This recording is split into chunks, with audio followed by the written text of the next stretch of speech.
Hi, and welcome back. Welcome to Tea with Terry. Today, I wanted to talk a little bit about working with the moon energy and how I vary what it is, any intention I'm working on with the moon and how the moon is moving and what its cycle is in. So I'll start with the full moon. When the moon is full, its surface is fully illuminated. Here on Earth, we can see all of what we can ever see. That's a great time to do divination. It's a good time to pull runes or work with oracle cards. When everything is illuminated, it's a really good time for you to really take an assessment of your life and see what's going on and how happy you are with it. So in the full moon, think of it as full illumination. And what do you really want to know? What do you want to see? What do you want to know to see fully? And then over the next 2 weeks, what will happen is the light will seem to leave the moon a little bit every day. And so this is called the waning moon. And as the moon is waning, the shadows start to come in. You start to see more. So that is a good time for you to work with that energy and release things. It's a great time for you to decide that whatever you saw at the full moon, if there was something in there that you didn't like, it would be a great time for you to release them and release habits and let things go, just as the light is going from the moon as it appears here on the earth. And then comes the dark moon, which is when it's fully dark. Sometimes it's called the new moon, but I really see the new moon as that first sliver of light that comes in. So the dark moon is when it's dark. And just as with the full moon fully illuminated, in the dark moon, your shadows are more present. You're more likely not to see things. And sometimes that's okay. You're not always intended to know everything. So I use the dark moon to sit quietly, to find the stillness within me, to go into sometimes those dark places and just be in there, to allow the shadows just to be the shadows. I don't work on bringing them to light. I don't work on seeing things that I'm not supposed to be seeing. I just sit quietly. It's a great time to do quiet meditation.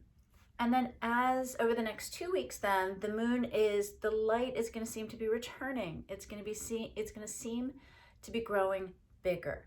So that's called the waxing moon. And during the waxing moon, as you might have guessed already, it's a great time for you to start to bring things into your life, to grow, to think abundance, to think, what can I add to my life so that I can be a happier, more balanced, or at least a more harmonious person? So that'll happen over 2 weeks, and then we'll hit the full moon again. Everything's illuminated, great time to reassess. You've been working with whatever your intention was now for a month. So sit with that and see, okay, what do I see? What else do I need to work on? Maybe it's time to let it go.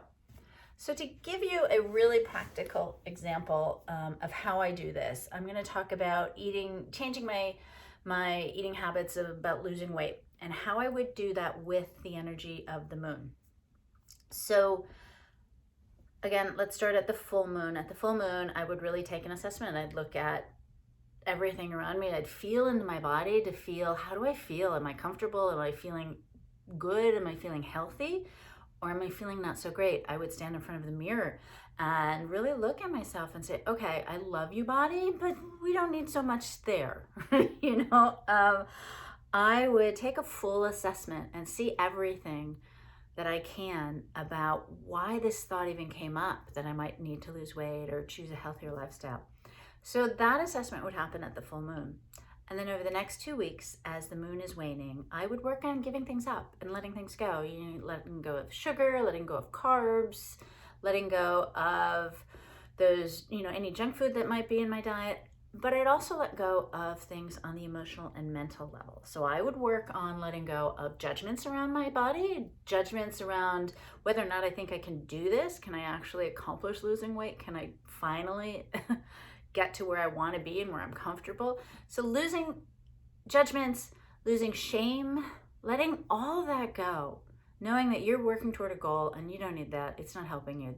Those 2 weeks of the waning moon are a great time for you to just release all of that. And then you have the dark moon. And at the dark moon, I would just sit with it. I would just sit quietly, honoring how much work I've already done and where I'm at, and just letting that be.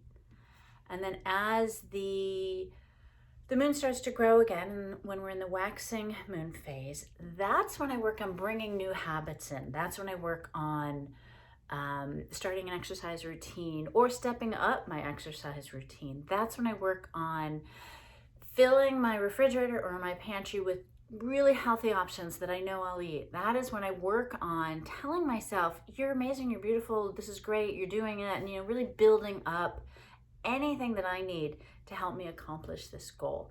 That's when you bring things in to whatever it is you're working on. And then the full moon comes back around and I take another assessment. It's been a month now. I've been working with this one intention with the support of the energy of the moon. How do I feel? What do I see now that everything is visible again? And I go from there. So I hope that helps you. Just a little primer on working with moon energy. And I look forward to seeing you next week on Tea with Terri. Thank you for watching.